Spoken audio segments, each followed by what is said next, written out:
Aplauso.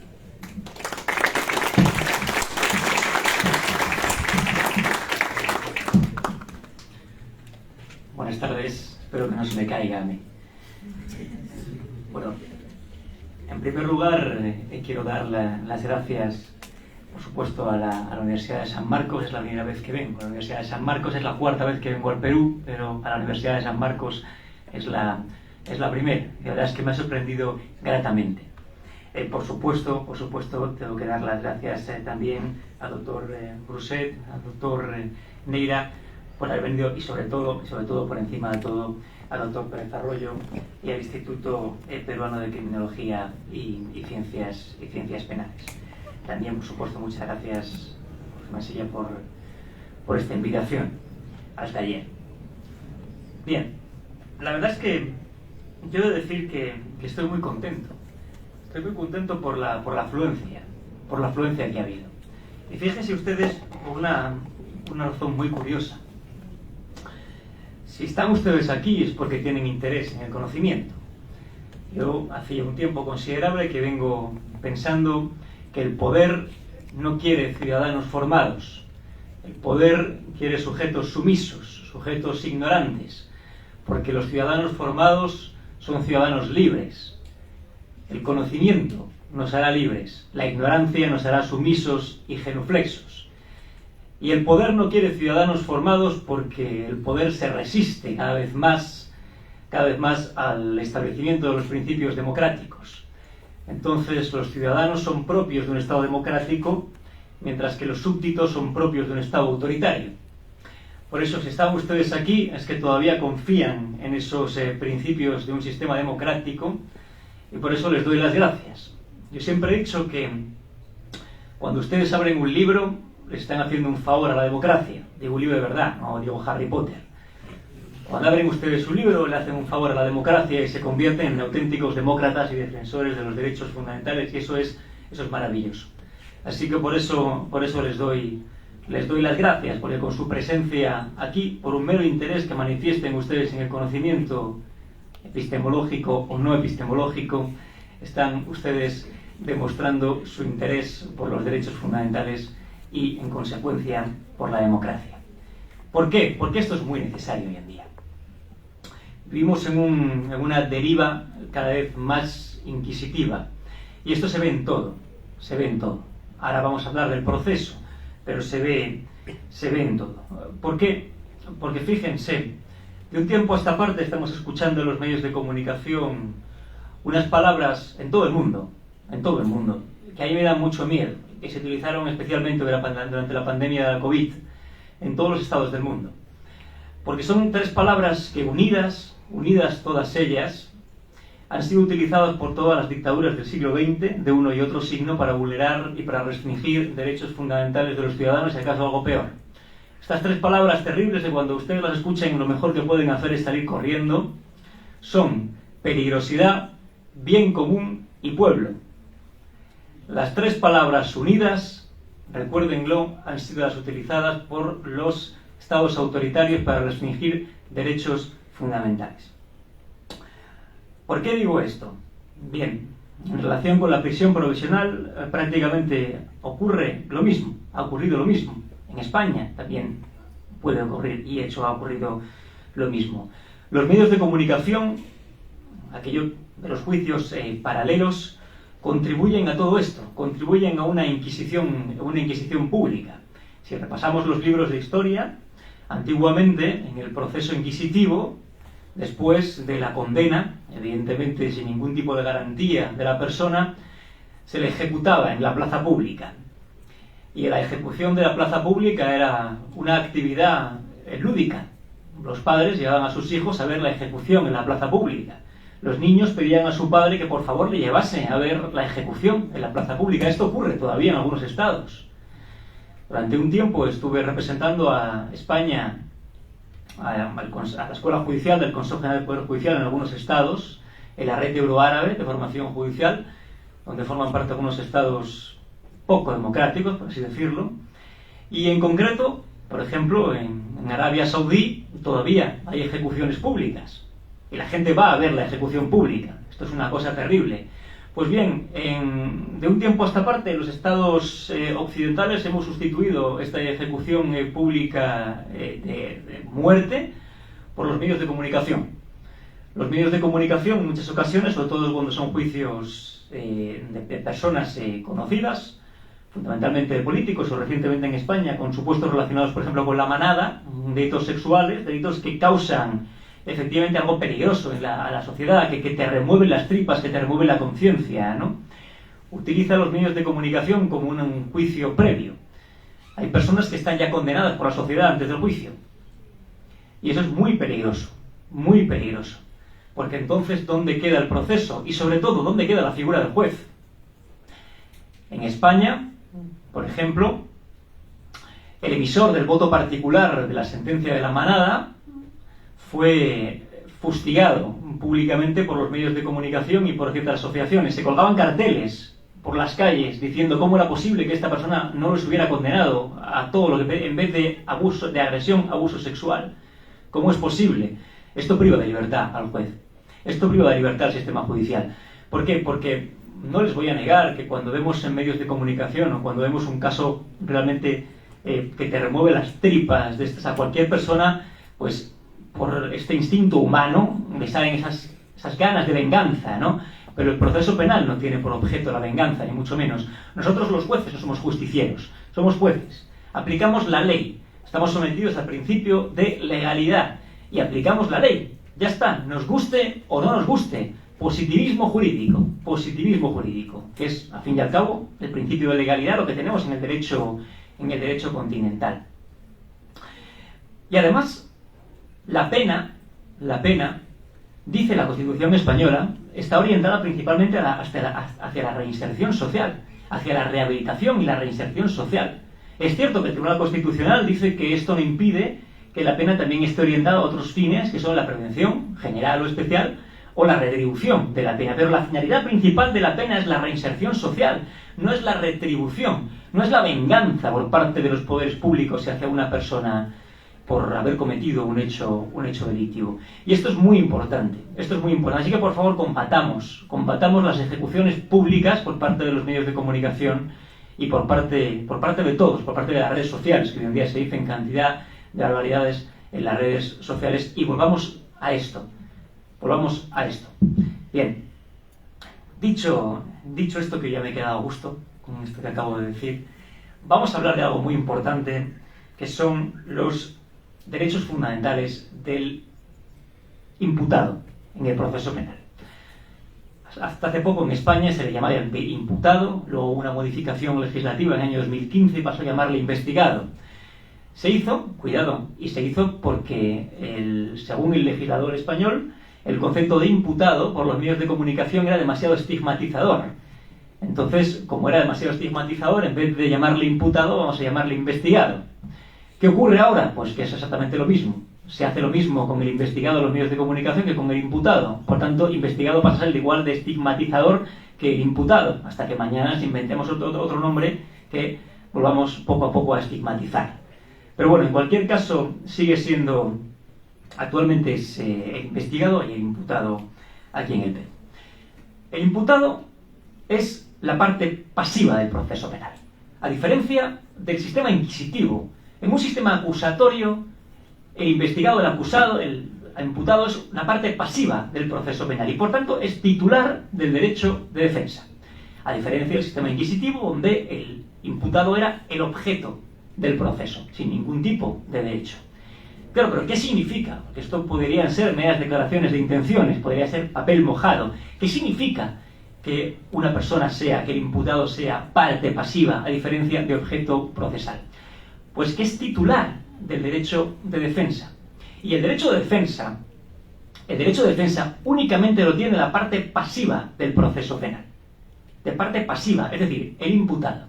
En algunas ocasiones en los juicios, y esto se lo digo para que no lo hagan, porque algunos letrados de la acusación particular, por ejemplo, o incluso algún representante del Ministerio Fiscal, señoría, es que usted está vulnerando mi derecho de defensa. Y yo, claro, le digo, pero Ministerio Fiscal, ¿tiene usted derecho de defensa? ¿Cómo es posible que usted, Ministerio Público, cómo es posible que usted, acusación particular, diga que tiene derecho de defensa? Para nada, ni mucho menos. ¿Por qué? Vamos a hablar en sentido muy sencillo. El derecho de defensa, ¿quién lo tiene? El que resiste la pretensión. El que resiste la pretensión de condena.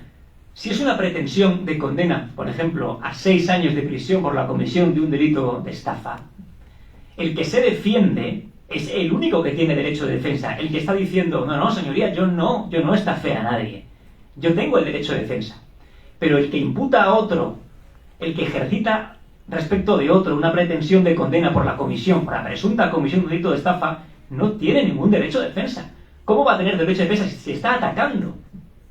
En una pelea, quien se defiende, quien recibe el golpe es el que tiene derecho de defensa, pero el que pega el golpe no tiene derecho de defensa. Entonces, tengamos en cuenta esto porque es muy importante. ¿Por qué es importante? Porque la víctima no tiene derecho de defensa. La víctima es parte del proceso, o puede no ser parte del proceso incluso. Es parte del proceso cuando se persona como acusación particular. Pero cuando ni siquiera se persona y es el Ministerio Público el que ejercita la acción de condena, la víctima no es parte del proceso. Puede tener ciertos derechos, según el Estatuto de la Víctima Español, a que se le notifique una resolución, a que se le comunique cuál es la situación penitenciaria del acusado, en el caso de que sea un delito de violencia de género, pero que tenga ciertos derechos, que la ley española conceda ciertos derechos a la víctima, no significa que exista un derecho fundamental a la reparación del daño. No hay un derecho fundamental a la reparación del daño del ofendido o perjudicado por el delito. ¿Esto qué quiere decir? Que no se encuentran en situación de igualdad. La víctima y el imputado no se encuentran en situación de igualdad. El imputado tiene una posición de supremacía respecto de la parte acusadora en el proceso. ¿Por qué? Porque es titular del derecho de defensa. Y nadie más que el imputado es titular del derecho de defensa. Bien, ¿qué derechos tiene el imputado? Bueno, podemos acudir a las constituciones, a todas ellas. Podemos acudir a la Convención Interamericana de Derechos Humanos, al Convenio Europeo de Derechos Humanos, al Pacto Internacional de Derechos Civiles y Políticos, bueno, a todos aquellos convenios internacionales o incluso a los códigos procesales penales de todos los estados para ver el catálogo de derechos que tiene el imputado. Pero el más importante es el derecho de defensa. El derecho de defensa. Antes del derecho de defensa tenemos otro derecho muy importante, que a mi juicio no forma parte del derecho de defensa, que es el derecho a la información, el derecho a ser informado de la acusación que se dirige contra una persona, como dice la Constitución española, el derecho a ser informado de la imputación. ¿Por qué no es parte del derecho de defensa, a mi juicio? Porque el derecho a la información es previo al derecho de defensa. El derecho a la información es un presupuesto esencial para poder ejercitar el derecho de defensa. Y aquí, por supuesto, voy a citar, como está el doctor Neira presente, lo que él decía, Tratado de Derecho Penal, Derecho Procesal Penal, año 2015, página 255. El deber de información al imputado ha de abarcar el conjunto de elementos fácticos integrantes del hecho que se le atribuye. ¿Esto qué quiere decir? Que si a mí no me informan de todos los elementos fácticos, si a mí no me informan de todos los hechos que se me imputan, de la calificación, la posible calificación jurídica que podrían tener estos hechos, de los elementos probatorios, las diligencias, por así decirlo, que existen en mi contra, si a mí no se me informa de todo esto, yo no puedo ejercitar de manera adecuada mi derecho de defensa. En la universidad hago prácticas con los alumnos en clase y les hago algunos ejercicios en este sentido para que lo puedan entender de una manera muy sencilla. Y les leo una frase y les digo, bueno, una frase de 3 líneas. Es decir, usted ha sido acusado, usted se le imputa la comisión de un delito de robo con violencia cometido en la calle X el día tal a una persona tal. Bien, defiéndase usted. Pero, ¿cómo me defiendo? Pues eso es lo que le quiero decir yo. ¿Cómo se va a defender usted? Si a mí no me está informando absolutamente de nada. Dígame usted dónde presuntamente yo cometí el delito contra el patrimonio, en qué momento fue, a qué hora, qué personas dicen que me vieron, qué presuntamente robé. Infórmeme usted de todos los elementos fácticos y una vez que tenga toda la información de aquello por lo cual usted me imputa, yo me podré defender. Pero si no puedo hacer nada. No me puedo defender. Por eso, el derecho a la información es un presupuesto indispensable, presupuesto esencial para el ejercicio, para el correcto ejercicio del derecho de defensa. ¿Y qué es el derecho de defensa? Porque a mí se habla muy alegremente de lo que puede ser el derecho de defensa. El derecho de defensa tiene dos vertientes. Tenemos el derecho de defensa formal y el derecho de defensa material. El derecho de defensa formal es lo que se conoce como el derecho a la asistencia letrada, el derecho a la asistencia técnica. ¿Esto qué quiere decir? Pues el derecho que tiene toda persona a ser asistida por un letrado en todas las fases del proceso. Decía Carneluti que el abogado son los ojos y los oídos jurídicos y la boca jurídica de su representado. Este es el derecho de defensa formal, el derecho a ser asistido por un letrado desde el minuto 1 del proceso hasta el momento final. Y también tenemos otra parte, que es el derecho a la autodefensa o a la defensa material. ¿Qué significa este derecho a la autodefensa o defensa material? Que el investigador también tiene derecho a defenderse por sí mismo sin perjuicio de que tenga, por supuesto, el asesoramiento de un letrado, como, por ejemplo, a través de su declaración. Se ha dicho muchas veces, se ha discutido, la declaración del imputado es un medio de prueba o un medio de defensa. ¿Qué es? Bien, pues tiene, a mi juicio, naturaleza mixta. ¿Es un medio de defensa? Esencialmente es un medio de defensa. Por supuesto que sí. Pero si el acusado, si el imputado, voluntariamente decide prestar declaración, eso puede ser utilizado posteriormente como medio de prueba en la fundamentación de la sentencia. Evidentemente, cuidado. Cuando digo que puede ser utilizado no me refiero a la confesión. La confesión por sí sola no es apta para motivar una condena, ni mucho menos. Tiene que estar corroborada por otro tipo de pruebas, ¿no? Se requiere otro tipo de pruebas. Pero la declaración del imputado, siempre y cuando se haga con todas las garantías, por supuesto es un medio acto que se puede hacer referencia a la misma en la sentencia, ya sea condenatoria o ya sea absolutoria. Pero ¿para qué se requiere para que esto sea una declaración libre? Pues bien, que sea una declaración espontánea, que sea una declaración libre y que sea una declaración voluntaria. No se admite ningún tipo de coacción. Ningún tipo de coacción. Y con esto me refiero, por ejemplo, las coacciones claramente directas, poner una pistola en la cabeza para que declare, la coacción directa, o las coacciones indirectas. ¿Qué es una coacción indirecta? Que al parecer se ha utilizado en alguna ocasión, la prisión provisional. La utilización de la prisión provisional como medio de coacción para que el imputado declare, para que el imputado se confiese culpable o simplemente para que declare. Esto se ha puesto de manifiesto también por la doctrina, la utilización de la prisión provisional como medio de coacción. Es un mecanismo también que puede ser tenido en cuenta. U otro tipo ya no de coacción, sino de engaño. La declaración del imputado tiene que ser libre y espontánea. Pero la libertad, yo solo soy libre cuando tengo conocimiento de las consecuencias de todo. En España se ha planteado en alguna ocasión por el Tribunal Supremo si la colocación, por ejemplo, de un agente encubierto en la celda de una persona y esta persona se gana la confianza del imputado, si esto puede ser o no utilizado en contra del imputado en este caso. Es decir, las autoridades sitúan a un policía que se hace pasar por un delincuente y se le coloca en la misma celda que el imputado. Y el imputado, de la confianza de que es uno de los suyos, pues confiesa el crimen. ¿Esto se puede utilizar? No, porque es un engaño. El imputado no es libre en ese caso para declarar.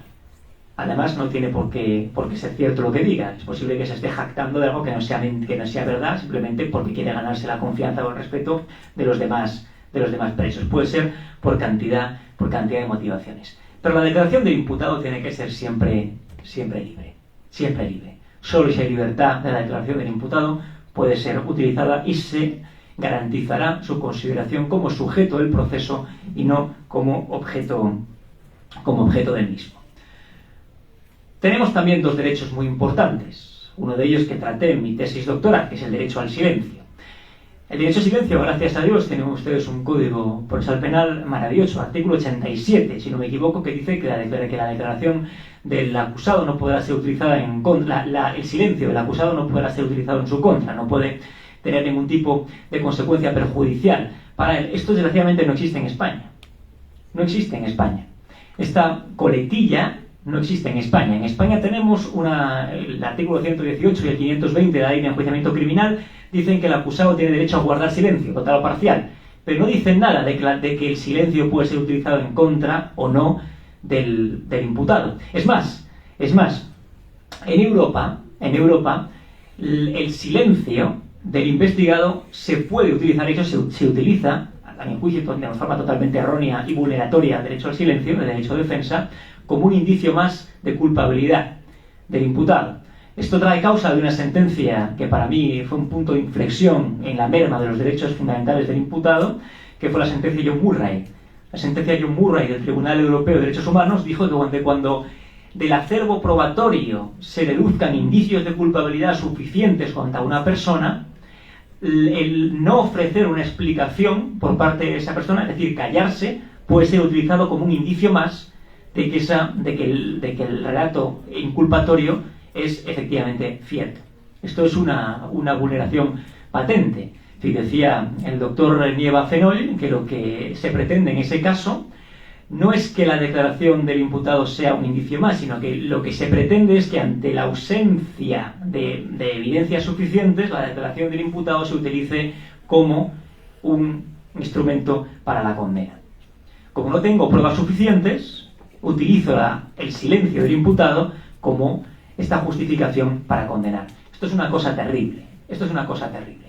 El silencio del investigado tiene derecho al silencio total o parcial en todas las fases del procedimiento, en solo una de ellas, pero su no declaración no puede ser utilizada nunca en su contra, para nada. Al igual que el derecho a mentir.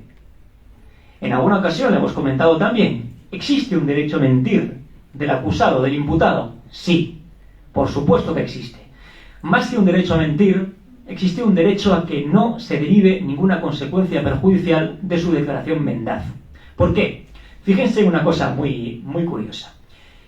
Tenemos dos derechos fundamentales totalmente diferenciados, a pesar de que en muchas ocasiones se les tratan de manera conjunta, que son, por un lado, el derecho al silencio y, por otro, el derecho a no declarar contra uno mismo y a no confesarse culpable.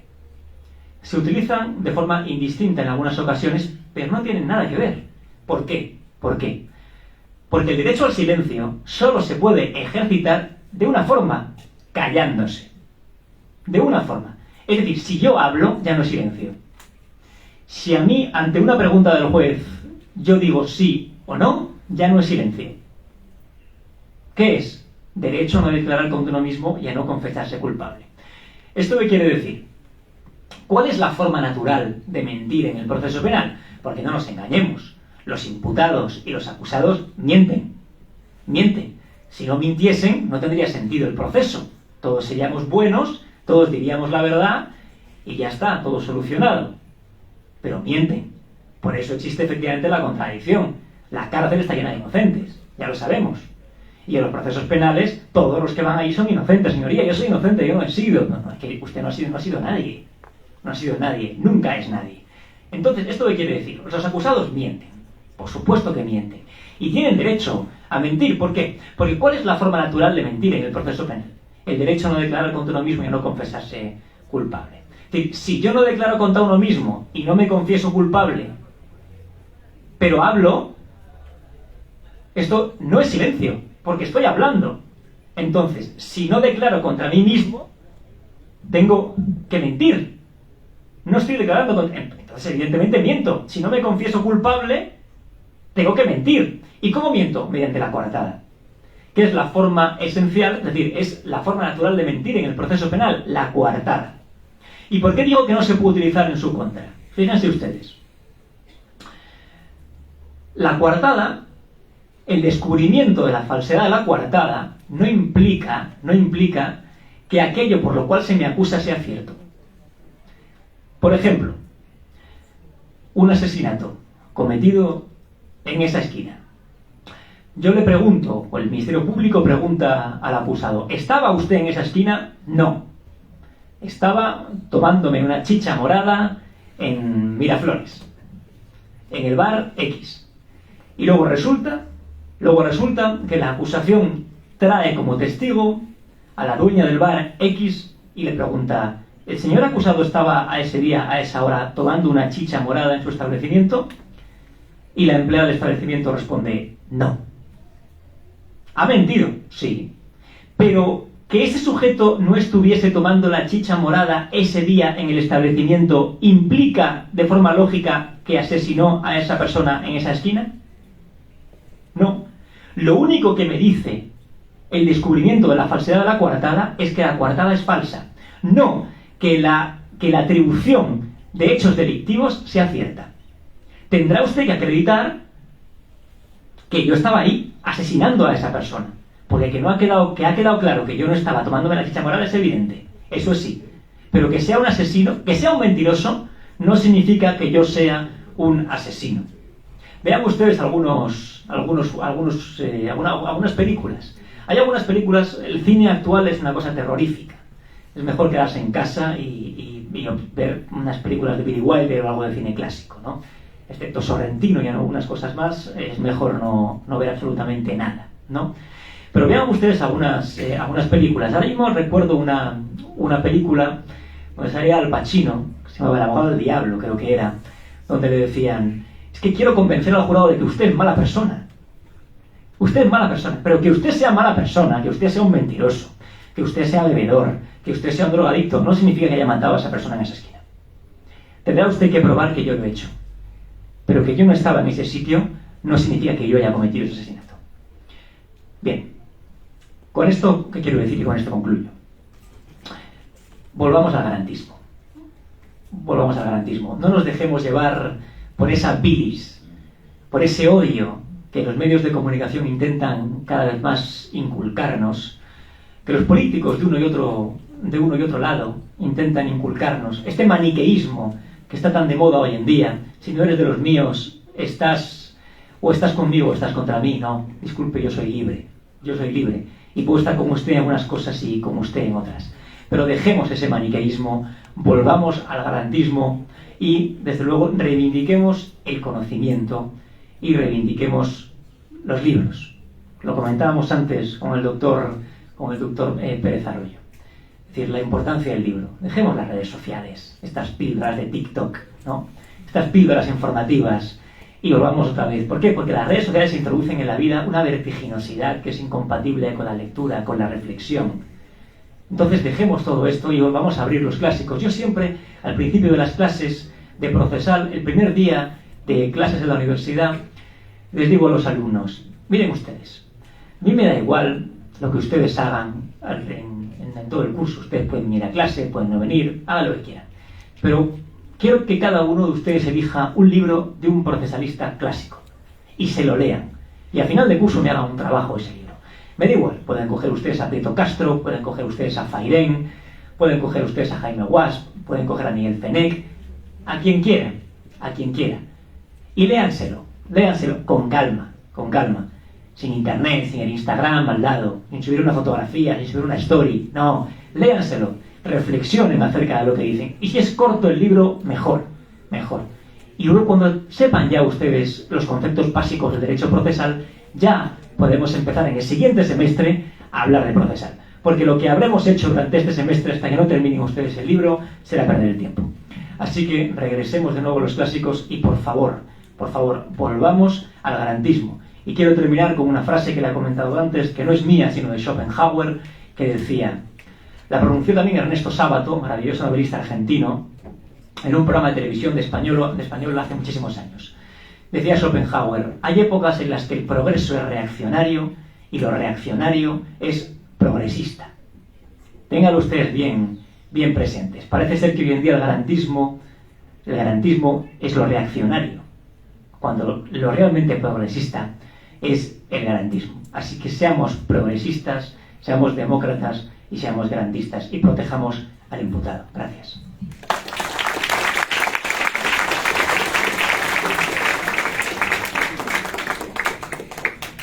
Muchas gracias por la excelente disertación, doctores. Asimismo, vamos a iniciar con la ronda de preguntas.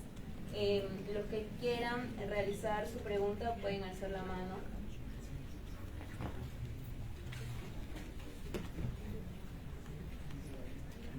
Bien, empezamos contigo. Muchas gracias. Antes que nada, felicitar la feliz, fructuosa y productiva ponencia por parte de ambos ponentes. Mi pregunta se dirige al doctor Asensio Gallegos.